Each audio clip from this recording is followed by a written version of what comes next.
Me wana mi boka bodo ojle ogbesusu gege wenu. To kan heji mi nan tindo droje gbonjo mi on Kristi Jesu tondali nando non la wendagbe podo nando ma homenjrado ho.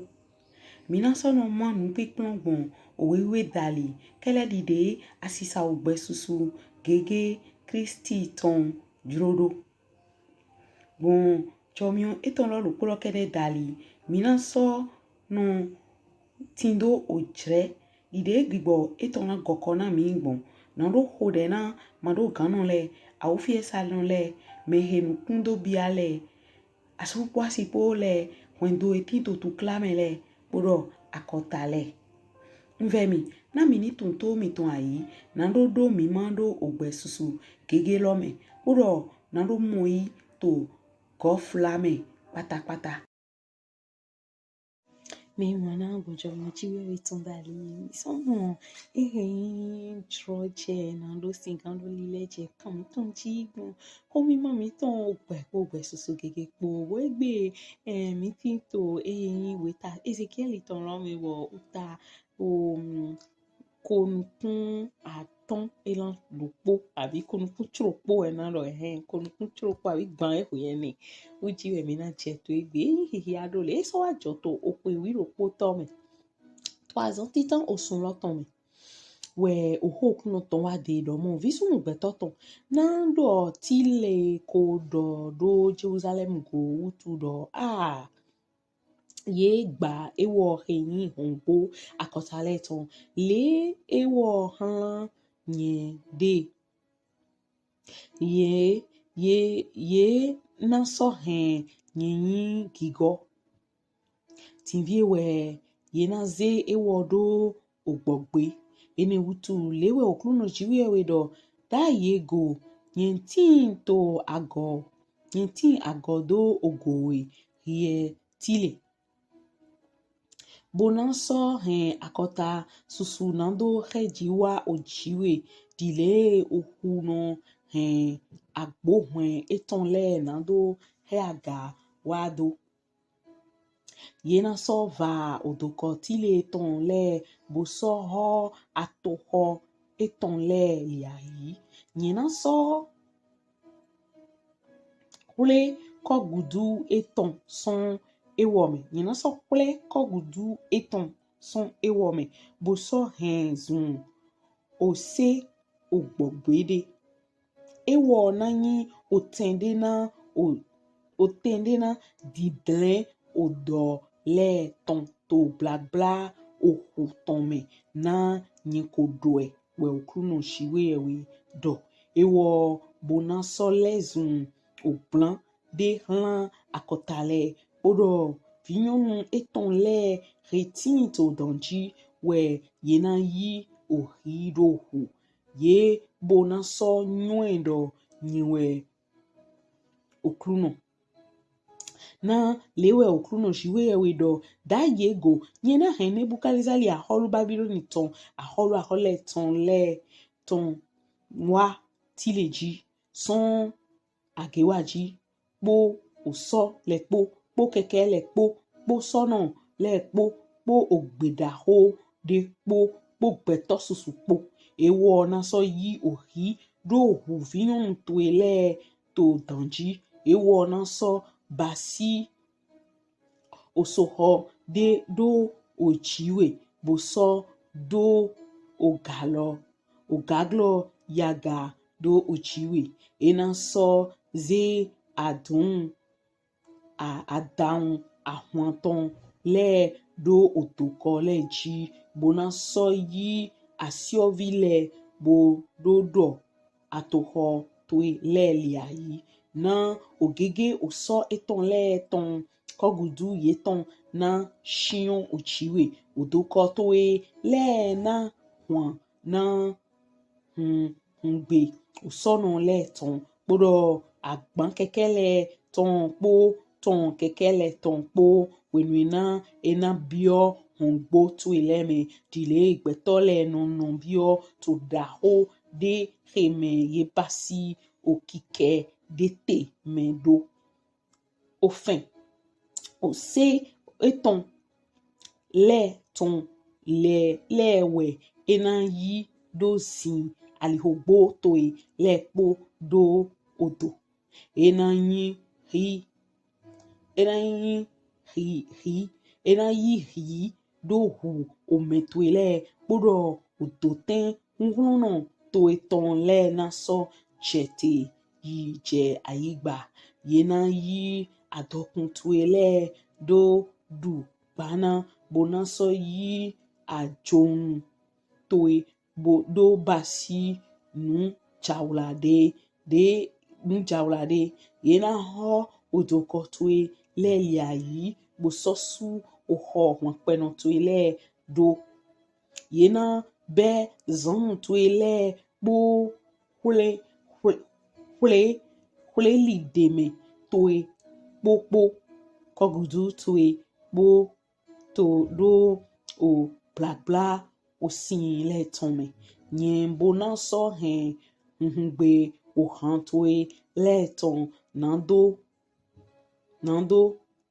gbodo nado gbodo abi nando gbodo oro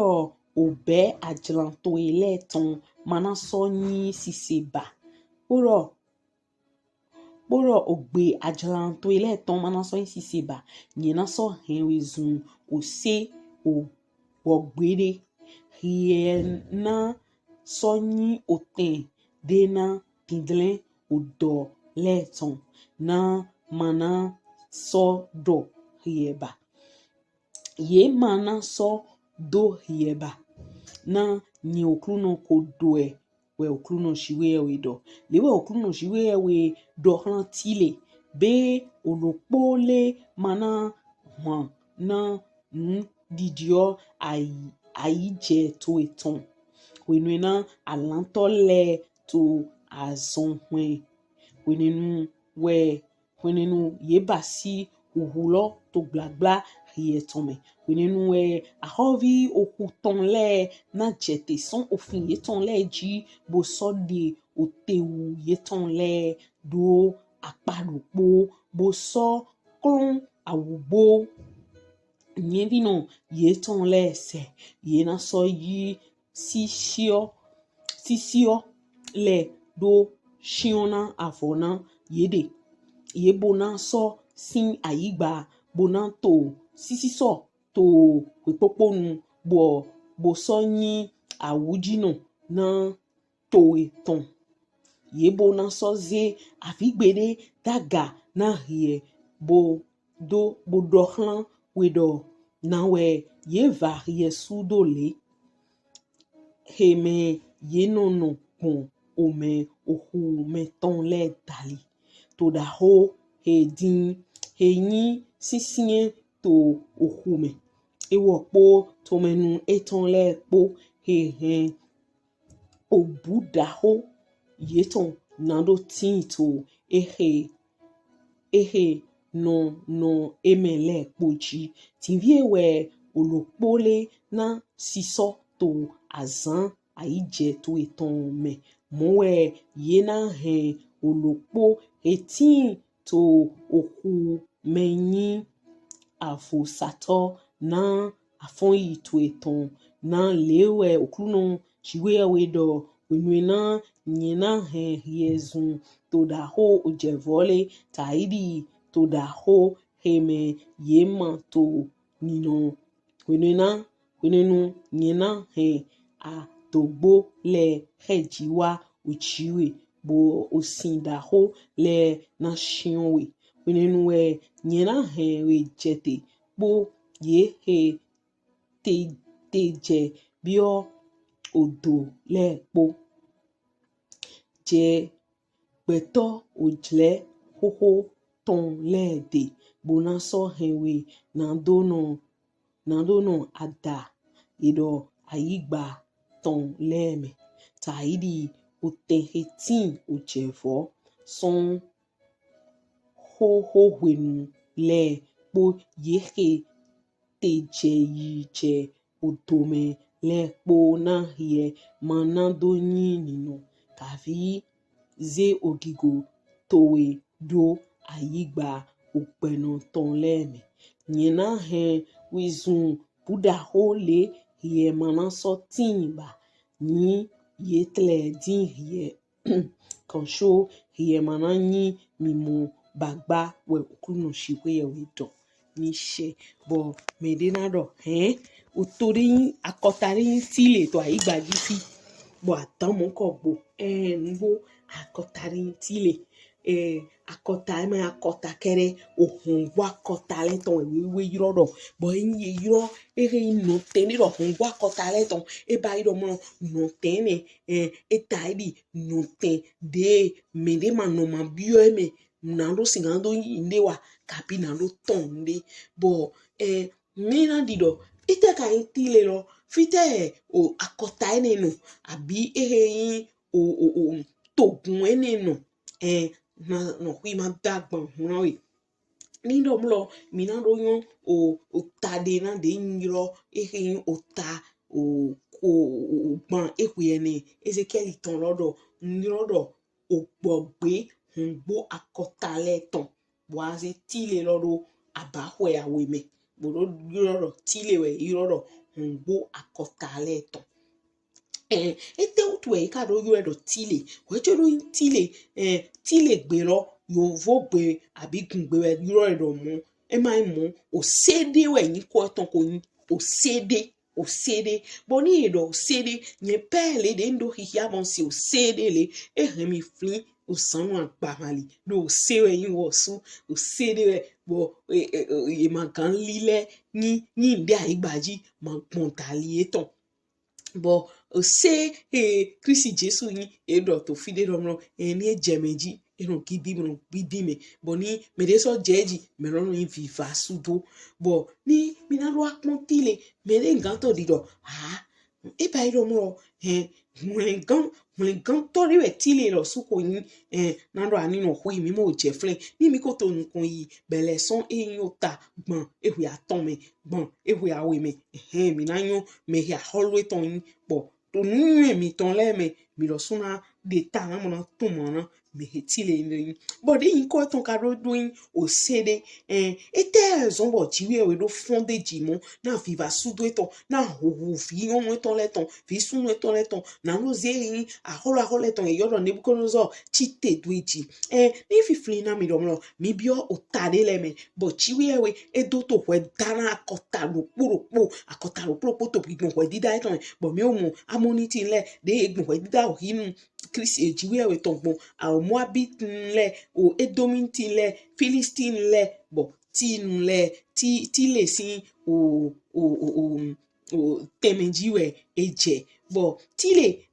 o to de we yin o to ho de we o yo fo pe yoro Fenisi le we sin o togun eno fini ehun gan Africa plebu na ede bo tori ye no yin o noten o de yin afoligbe o noten hungbo lontonton de mi no yoro o Occident hungbo o lonton bo yele we tinto afoligbe hungbo o lontonton lo bo so de tinto afoligbe hungbo o lontonton o sin tete we tinte o si supo eledo ye o supo eledo ye mi o holo siato dide mi todo to dide ndo hiado mi na moro yedo o supo sin ho wa supo o mi si o sin nko bo so si o to sin nko bo so de yin adagi gbulo so mo bo ye do fun jido ere yin o togun jiwe we tonji bo e ma te ma hwan we fun ye ton togun jiwe we ton o ho tata we yedo ha ejayi eyin viva sudo bo edo yin jredi na ye bo yo wule ye na fun to tindie na bo ya bo mi na se bele son afo awe visu pe to ton na do tile ko do Jerusalem go to do ye gba ewo hein hungbo akotale ton ye le ewo hlan nyende ero ye gbe Yegbe. Uwe, edo to fifli mi, nwe mi kodo to sedi wai, do, menema ti to klai to me. Bwana dohode go blow. Adohodo to kla mede ton go blow. Mede to nchiwa. Akando dohodo nchiwa eton. Shibani to kla me. Boto nukumbi biame. Bon nchiwa eton lo hembio to kla nukumbi biame. Hodo de go manyon. Chiwe ewe mano dike. Mano dike bo mi yelo mi site mi kia oweta he doho do ye maduna fleko ye maduna chanko ye maduna doho do me he to klai ton de me gbon atavo no zoeton ni hode bo biole blano so chiwe wete wane bo ni domlo mi to kikun mi na mudo ni mi me de no kun no edo jijoto ayi biology yofo gbe yoro actualité nwe jijo mina mudo jire mon koto mewe mitite ntoli o so de wayi Israeli de àwọn ko fonde ji son eyin osun octobre ton yoro o 2023 ton gbon lo 7 octobre 2023 to je meni o mion we so to yedu uwe mina mudo mlo yeto to klare megbon bon ye pele ai hache do hlan ye o de me wete do hlan ye bon vemi o lesu do mo eni sigani na mi o le lo sudo mi ko de hlan ye mi ma pon ere chi wa ye ton le bro do ye ma yon su po e ton ma yi hun gan to Christ Jesus mi ma pon wo ye o je lo mane mi veve na chi we o to rogbon dali e ton so abaho eni to kle un me boni mi le ko atile dali mi na mo do wenwe ti le ru do mo gbale o ho kun ton do ene utu lewe okun do afo aton atoto jiwe ewe lewe okun no jiwe ewe do da yego nyenti agodo ogo hie tile toli ho gbe ni lo utu jiwe ewe jagodo tile edo bo mana so he akota bo nyena so he akota susu na ndo he ji wa ojiwe dile ohu no he agbohun etonle na do he aga wado bo ho gbe ni lo de jiwe ewe do ekope na ni sigando va tile sudo na tile ni sigando bon fa sudo me bo fa sudo ni lo wi basido apa fufu aweji apa titan we lo o fa sudo tile ton bon o aholu nebukadnezali ton dali bo de nu yiwa ni lo yi gbon o esiengbe nu gboro tiwi ewe na gbe yin aholu nebukadnezali lo na ro fonti tero tileji bo fi fonti te ton ro tileji tile yi podo kingun ton le popo na ro ton àwọn ye bo eto àwọn ye lo mon koton eto àwọn ye ni emi na do to okwe njama kunwodo do gun pe me ni na do okwe nuanton kanwe ko nuanton kanwe ko kande ewedo po wenu oto Christ Jesus ni do wiwa to bo bo eni edomulo agbegbe tile ton da holo blebu di Africa te don mo etun ye jiro ne ta idi hu bo to wene numeon wenu efun bonano duto yeji eduto yeji lolo eduto yeji bo duto àwọn loji aholu Nebuchadnezzar toni bo sigba ema pedide eduna pedo ntoli onuti dona tole domlo we aton uwe aholu Nebuchadnezzar ezelote na ro bayi na ro fun àwọn lo na ro ton àwọn tile lo si togun lo blebu bo togun lo si mele dele wa hun ye hun to àwọn eni lo hun so yi yin o to de voler pa o hu de voler pa noten bo noten le dendo fitintan de aholu Babyloni ton lo ton àwọn nugbe aholu Babyloni ton lo ton àwọn ye bo duto eji sigba ma vaye me posudo ntoli supo hun po atokun ye ton le po bo de oho kun ton ka ton ni mi didoto mi na se oho kun ton do ye na yi fiun no eton le hu ye na wa chon eji dide agbohun enu chitero na ro chon o nwe le do eledo oholo ma no ma yidomo de yido pepepe de ojiwe edoro pepepe uwe eyido ntoli wenu de ojle Ezekiel ton ayi ntoli oje Ezekiel ton me we aholu Nebuchadnezzar e fon titero eji wa we ne jre ne lo yipolo ne joro di yeso ade o kan de voton o kan de vo ne lo mai me de hun kan yo vo gbe lo Alexandre le grand mina lo yo vo gbe me lo Alexandre daho boy no fondo eji ne mi yo vo gbe ya to yi internet yi mina di do na momo boy no fondo eji e do fun àwọn ni podo yepo e fun àwọn lo kaka bo odide o hokun ton do ro mo o nwenyi o ko tile ton le nwe fide a holu Nebuchadnezzar ton lo vasudo o ko vasudo ton le o po vasudo ton le no le we na chando fun àwọn hai ngbo nwe jo pepe lo ni ntoli a holu o kan Alexandre o kan da holo de du fondo eji bona do wule ye lo bodo I wule ye to e fi e hon yi lo le to fi e vole akota tile yoyo ton lo do e va Yesu do bo nu din to ton le do ro mu lo e va de gbawe afo dono gba de gbawe afo donu gban e ba 30,000 do yo vo gbe yo povu nyonu le ati nyohonu le e ba ye me po bo ba ye sana kan mu bo yo he po le bo yin forton yo sun le ne e te ba ina yo le e huye le kon yan e huye ro ayi gba loji bo ni wa pon o yo o forton donu chene hekpo yo vo yo lo 8,000 yo le lo su ye fasudo bo huye achichi bo aho a bude jito ahwan ene lo esiso aihana aholu eledo inoten akota lo ton le po papata ti le lo ton yo le bo ye me po jibu obu ye ton lo me une me Alexandre ero bio dudeji o ayigba ton blebu jine to jre eton lo hwenu bo ete mi si gan de talent son flen lo mo o ho kuno ton jiwe o mai ai hun dato e mai mede gbe we nyinu do mo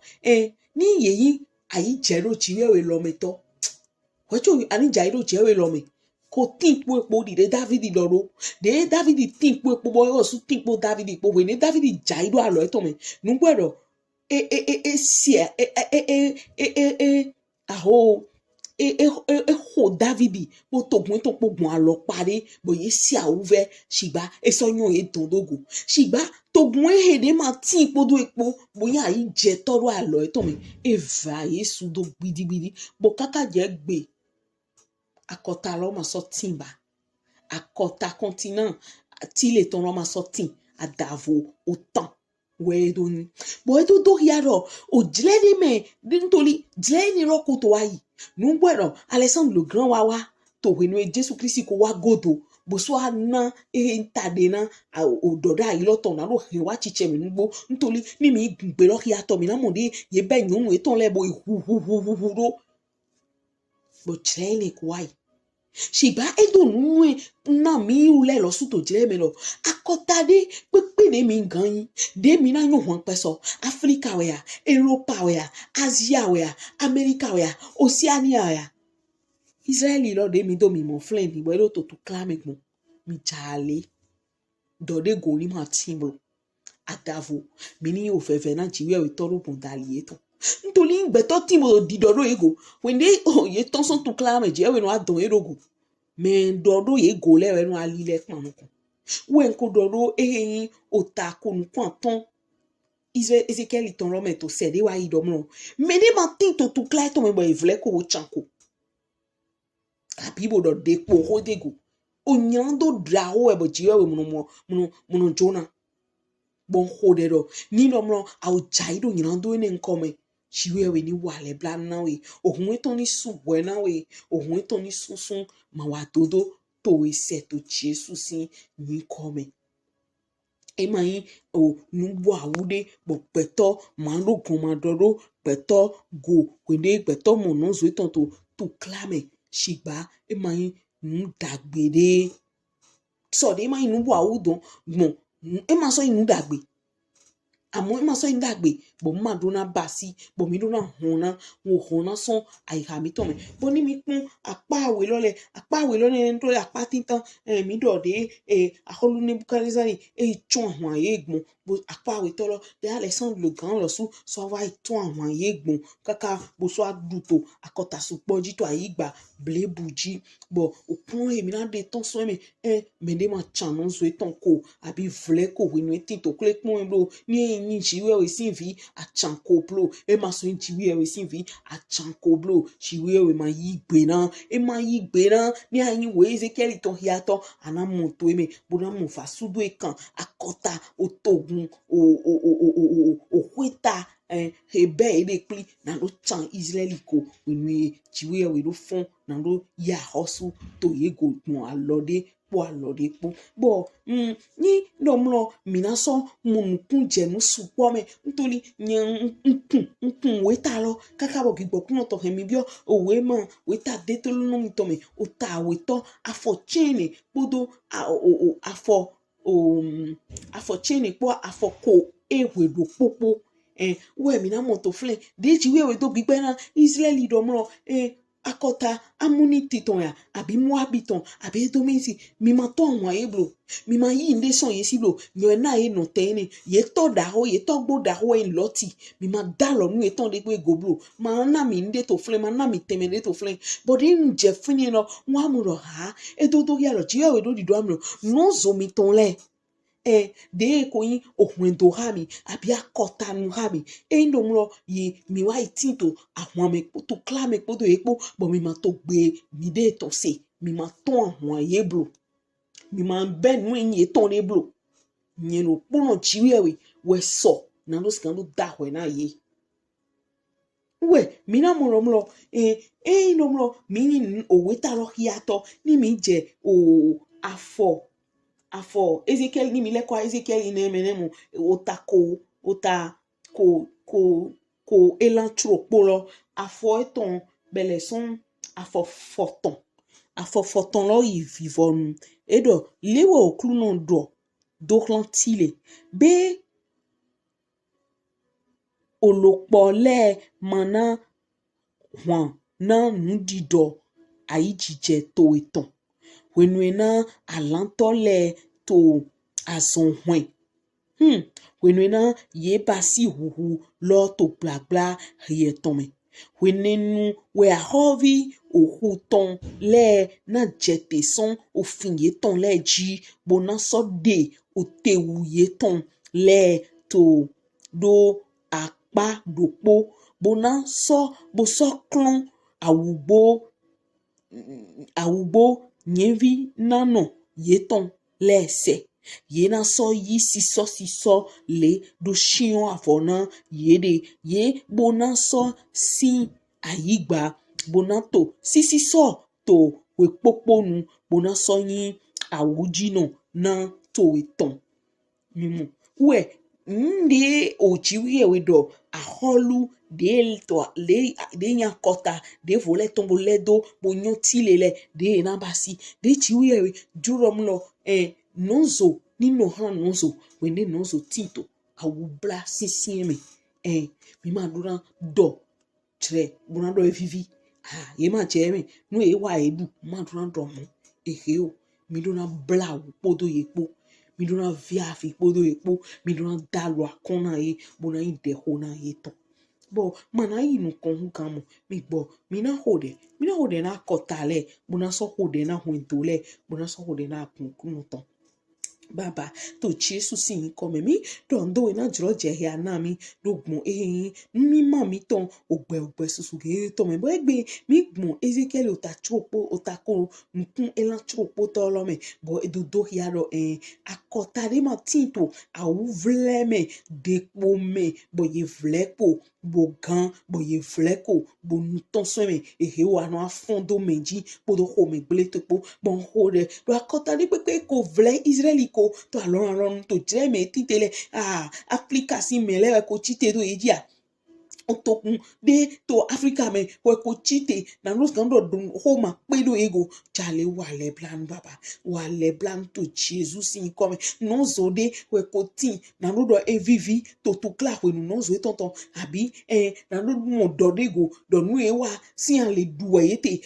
chale wale plan akiado goblo baba to Jesus sin come akiado goblo bunna mi levojo na we no zo mi to na ti to kla re pe mi no ya lo do akona eto na ni de ho to na eto na no ya lo kona eto mi mai me na no fine na no do yin o do che nran kan de vodo ejiro abi na rozun abi na ro do vivi na blo to Jesus in come baba hode to agun pe me yero mo eyan agun kan le wa na agun bo ye na tin bo na to dido bo na to biba dido mo yo le we do teme yo le we do agun lo Jesus to we yan agun o gbon je kan ho gbe ton lo me bo pun ye do agun de vole ma tin to kla ton bo e vle ko wo chan ko to Jesus in come na limbo jolo pulu mi ton le to agun me na mi ma vle ko no blo mi ma chan ko no blo mi ni awu sisi oto to no zo mi to si o to kla wenu to no zo mi to si depo wenu to no zo mi to si nukun bi a wenu mi de ho do lento so de na boya kento na mi so mi ni ho de na kle je Jesus Christ do kento mi ton le wenu ku vera huye mi na endudu ensin bla mi na ensin hu do mo edo ndesi hu do mi ni zena church we ho da to pipe me gigo na nko to na George ya na mi bo mi si kan do ma ho lo se bo do a cheje ai na sile baba dike nínú ai hale me na ni na sisen na henwa wa lo me ni tonkun na gigo to kere se bo do a cheje to Jesus sin mi come mi ho de lote mi wana ma so inu konga won mi ndo do chibo ndo do me da ho Christ Jesus ton ese we le won to jire mi ton ogbe po gbe so ke po me e dabo.